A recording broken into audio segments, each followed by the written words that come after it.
Hello বন্ধুরা, দেখো একটা ব্যাঙ আসছে না, কি সুন্দর ভাবে ওর মা গল্প শোনাচ্ছে। তারপর দেখো ওর বাবার কাছেও একটা গল্প শোনাচ্ছে, আর ওরা তো খুব মজা হচ্ছে। আমি বাবার কাছে গল্প শুনছি, মায়ের কাছে গল্প শুনছি, মায়ের কাছে সকালবেলা শুনলাম। আর এই যে ওরা তিনজন মিলে বাচ্চা ঘুরতে বেরিয়েছে, এক জায়গাতে ঘুরেই যাচ্ছে ছোট্ট ছোট্ট একটা ব্যাঙ।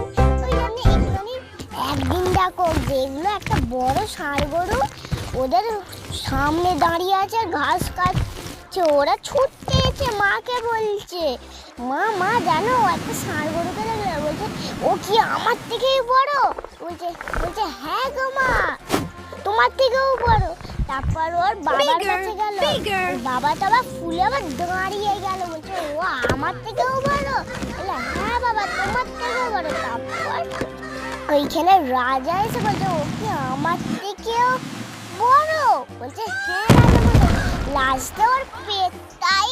বন্ধুরা, কোনো কাউকে ছোট ভাবতে নেই, যেইটাই নিজের কাছে থাকবে সেইটাতেই সন্তুষ্ট থাকতে হবে। এই যে টাটা, বাই বাই।